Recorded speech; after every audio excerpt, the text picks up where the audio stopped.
Hey guys, welcome back to Blind World Podcast. I'm your host, Wendy Flores. This is episode 10 of Blind World Podcast. The original plan was to upload this a couple weeks ago with a different mindset topics that I was going to speak. But that one I'm going to leave for the next episode. For episode 11. In this episode, we're going to be talking about something special. It's happening during this month. So the month of October is Blind Awareness Month, and I'm going to be sharing you guys my experience on how I came out as being who I am today. Many of you guys know I'm legally blind. I have an eye condition called eye pigmentosa, RP, and that is my eye condition. I can only see during the daytime, but in darkness, I am not in a good place to see. I can only see street lights, but not the stop signs or any other sign. So you will never see me driving in the streets. So back when I was in middle school, I was the one who got bullied. You guys have heard that part. But the other part is that in middle school, I decided to come out as legally blind, low vision person. That was the year that I found out that I was blind with this eye condition called eye pigmentosa, RP. So in high school, I was like, okay, here we go, high school. I decided as a freshman, nothing happened. As a ninth grader, 10th grader, that's when everything went out of the light. So when I was in 10th grade, I decided to do school. I did everything, and then after that summer, I decided to go on a summer camp called the Iowa Department of Blind in Iowa. I went to the summer camp for the whole summer, and it was pretty cool. And that's when I decided to just go and see what happens, which I did. I really enjoyed it. I liked it, made new friends, but I also learned how to use the cane, how to use Braille, how to navigate myself around the world with the cane, and that's when I decided to take my eye condition serious, because I know in the future if I lost all my eyesight, which hopefully not, but if that happens, I won't panic. I do panic a little, but it's not going to be like, oh my gosh, what am I going to do? What's next? No. It's going to be a panic, but after that, I know that I have the right tools. So I went to the summer camp, and it was a pretty experience. I started as not having a cane, and then I ended up having a cane. So that was great. And then when I was in 11th grader, a junior, I had a couple weeks before going back to school. So I was reflecting on everything that happened to me during the summer camp. And I was like, you know what, I have to take this serious. So I did, and junior year, that's when I stepped in with a cane in school, and that's where things went changing. Not for bad, for good. That's when I decided to just show it off. Like, that's when I came out to say, hey, I have an eye condition. I am legally blind. I am not completely blind, but I am somehow blind in my world, and I have an eye condition called eye pigmentosa, If you like it, go ahead, you can accept me. If you don't, that's okay. That's how the world works, right? Exactly. So that's how it was with me. And that's when little by little, I decided to take the cane as the pair of my eyes. It was a good experience, but that wasn't it.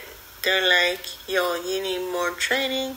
So they ended up putting me in this this service that's called Keystone AEA. I am so grateful that they helped me during this process. So that's what happened. They put me in Keystone AEA, and they had a specialist come and help me with my blind skills, and that was during my school year as a 11th grader, and that's how it happened. And I'm so grateful, because not just I learned inside of school, I learned outside of the school too. So that's what happened, and that's when I decided to push myself more, as I was being more confident and more patient on myself, and being more grateful, and having these wonderful tools, learning more Braille, learning more how to be more independent. And then the end of that summer as a junior year, as an 11th grader, I went back to the summer camp for second year, and they're like, since you're not a beginner anymore, you're some of the skills, why not let's keep continuing on what we left. So I was like, alright. So that year of the summer camp was fun. We had a great time, and same friends went to the same camp. There were a few new people that I met, and of course, they were good people. And that's how it became more and more popular, that camp program.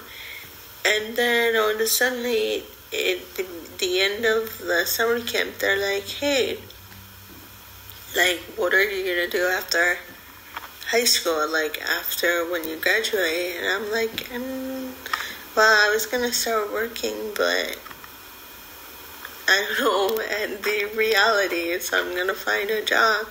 They're like, hey, why not come to the adult center program? You do it for a year or two, then we can find you a job or go to school. And I'm like, yeah, okay.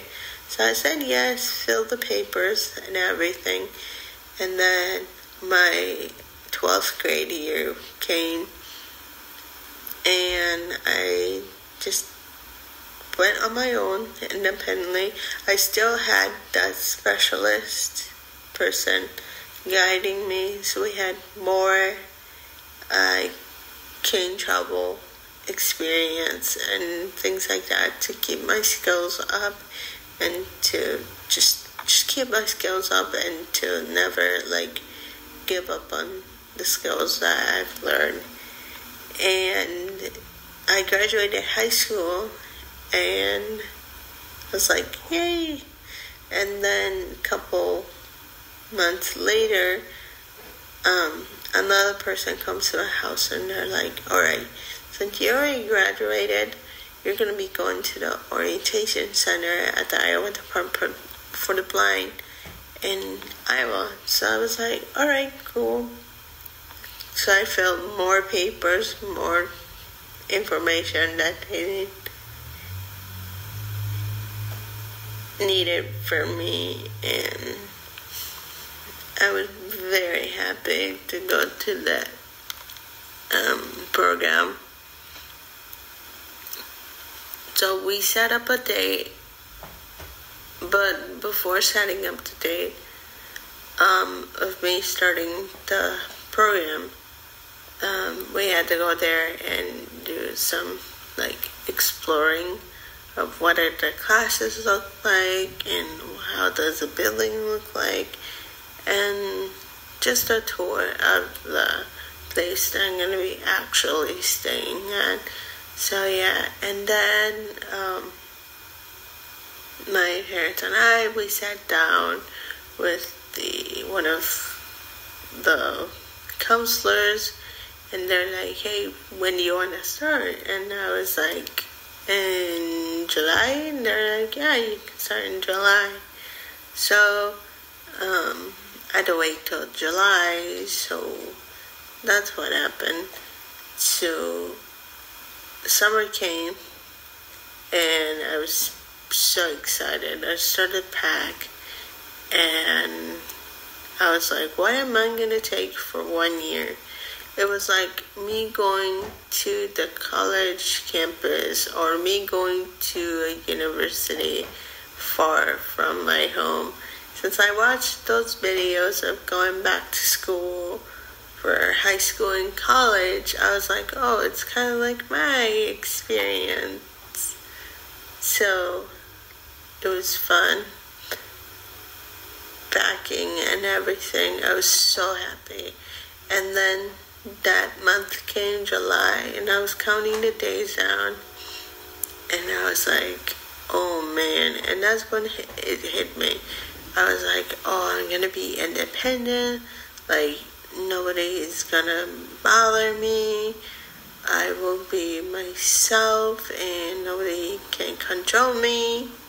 So I was like, what meals should I cook? What outfit should I wear for the day when I go to school?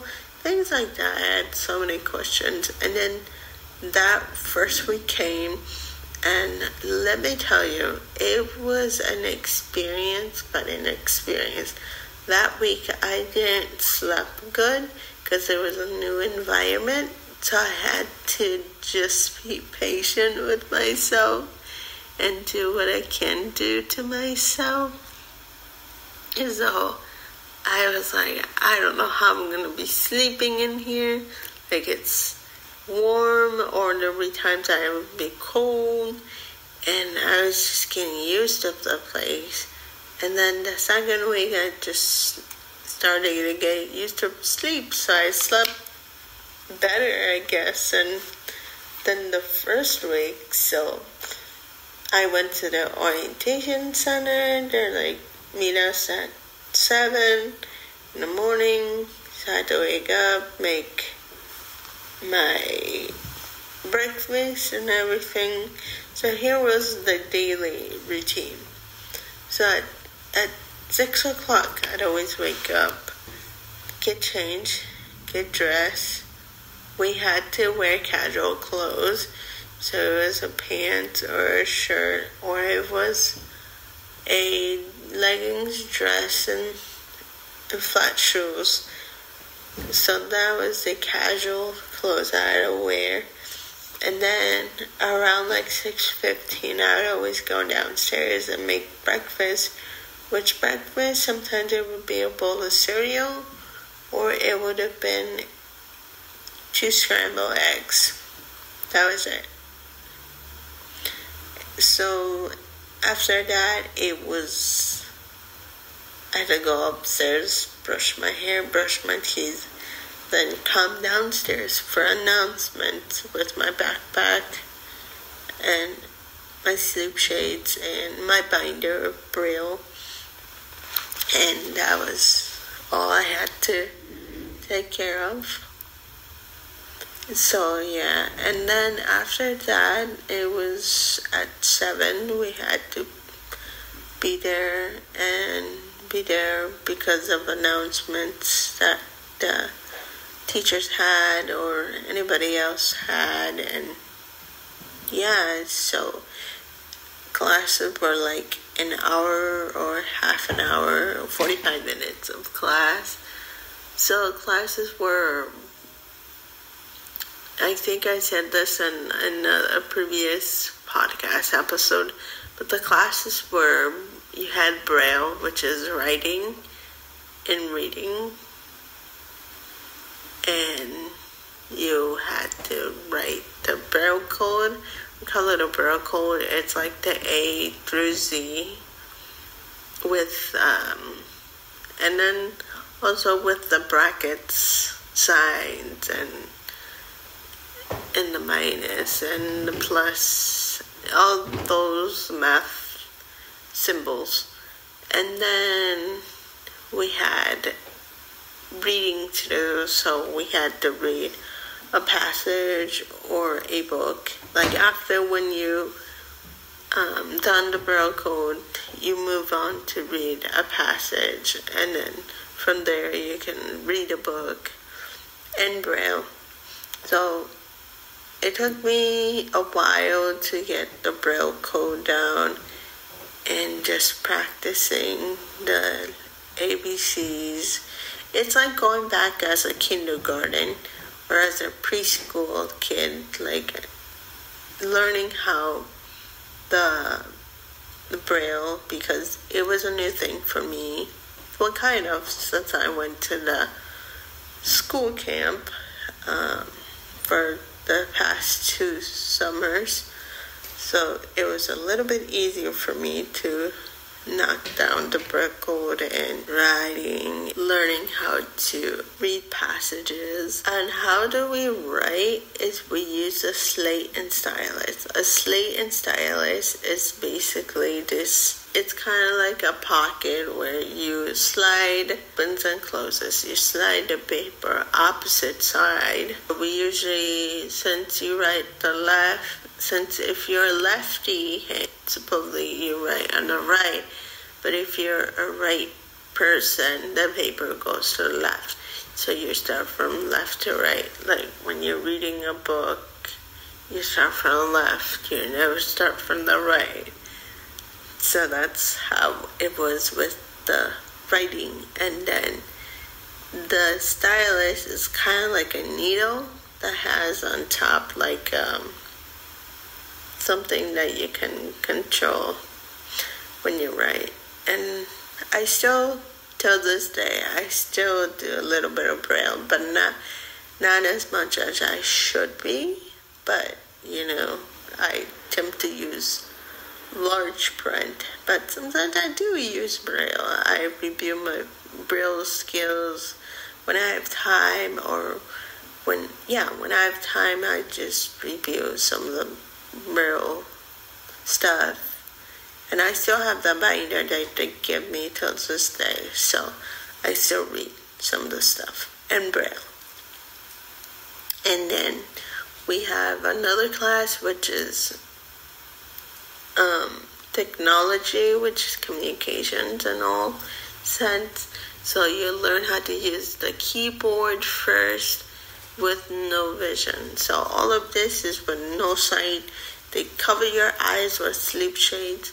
So what you do is that they teach you how to navigate the keyboard with your fingers, which is so cool on how we did it, or how I did it.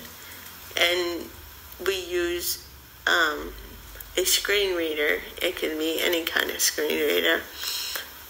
In this case, it was NVDA, not sponsored, but it's a screen reader that it just reads to you. Whatever key you pressed, it reads to you. So that's how it is with it. Most of the computers, some of them use NVDA, and then there's another screen reader that people use, JAWS or NVDA of computer screens.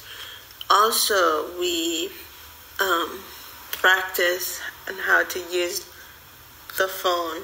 So it's any technology. So it's the computer. You first learn the keyboard keys, and then you start to learn how to use the computer wisely, like documents and internet browser and things like that. And then with the phone, you get to practice on like using the screen reader and the phone. So like Apple is voiceover, and then Android. Oh no, yeah, Android is TalkBack and iPhone is voiceover. So I have an iPhone, so sometimes I use voiceover, which is accessible, so which is great. And then sometimes during most of the classes we might be using an app. So the apps that I recently use or still use is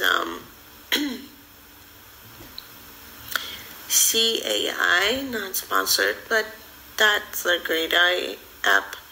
See My Eyes, that's another app, not sponsored. But yeah, there's some apps for Apple and Android that it can be accessible, especially with this new AI generator. It makes it more accessible for us as blind people. And then we have another classes, which is home ec. So, which is that class is basically it's like all around your house, like cooking, doing laundry, cleaning up things, like doing,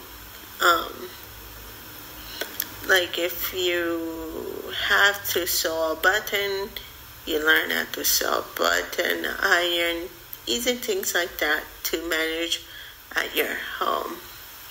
And then we have a 4 course meals that we had to cook. So we had 3 small meals and then a large meal.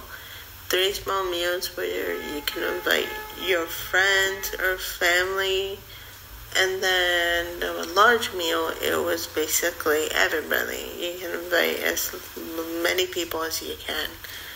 So I did it, and I really enjoyed home ec so much. No sight, just with the slip shades on.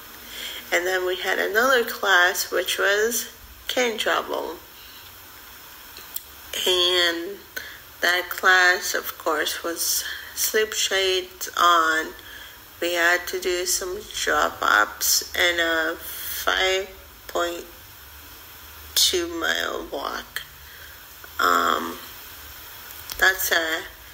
That used to be the requirements, but I heard in that building, the requirements have changed a little since I've been there for like the last 5 years ago.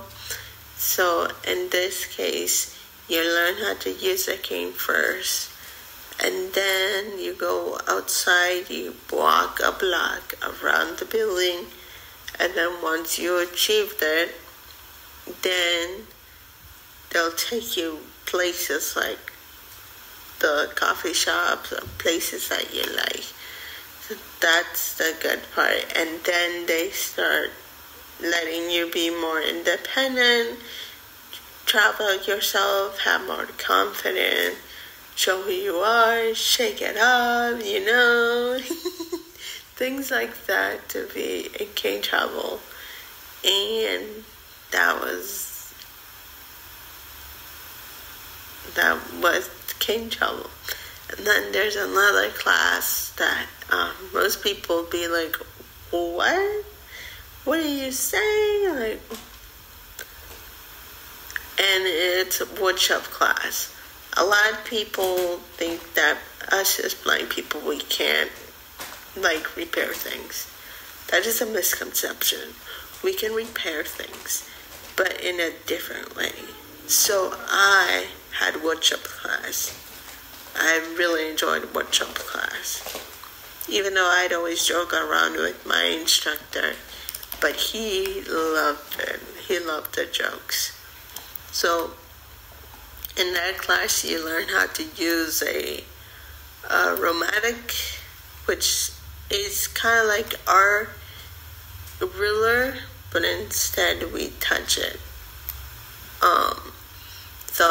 So it was, you start using the Romantic, learn how to measure, and then in that program, the first project, you do 2 projects. The first project is that you do your picture frame where your certificate, once you graduated, that's where your certificate is going to go inside your picture frame. Then after that, you will start doing your own project on the saws that you have learned. So in this case, my project was a wooden stand. It wasn't easy at first, but once I told him the inspirational for the future, he was like, yeah, we can do it. So we did it, and I'm grateful. Unfortunately, my instructor had to retire, so I had 2 different woodshop instructors, which was awesome because I've learned one and then I learned the other one. So that was great. And then we have another class, and it's business class, where we talk about topics, what's going on in the world, and what is actually the reality, what's the misconceptions, what would happen if we run into one of those situations, what we should do and what we should not do. And so that was me for almost a year, I will say. I almost completed a year, but it was in God's plans. So I went there for almost a year, as I said before, and then I graduated. I got my certificate. It felt really good. I was like, yeah, I completed the center program. And I'm like, what's next? And I was like, ooh, what is next on Wendy's list? So I was like, you know what? I will take this opportunity, go to school. I'm going to be talking about an episode separately of what happened to me in college. And, you guys know what happened to me in college, reality. There's nothing bad about it. It's just I drop off because it wasn't for me. So, and then I was like, so what's next? I had to find a job, and I did find a job that I like. And thankfully, I'm here, alive, blessed, and a full of bundle of joy. So that's my experience of how I came out as saying, hey, I'm legally blind. I can take the whole world with me. As long as God is with me, we're good. We're good. I was born with this eye disease, but we didn't know what kind of eye disease it was. Ever since birth, I'd always say I had night vision problems until in middle school when they're like, yeah, we done all the blood work, all the skin work and everything. And they're like, yeah, you have an eye condition called rhythmia pigmentosa. So I was like, great.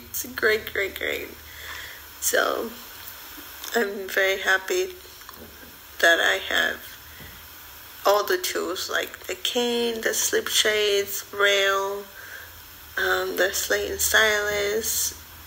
I even have my wooden stand. It's still up, thankfully. So yeah.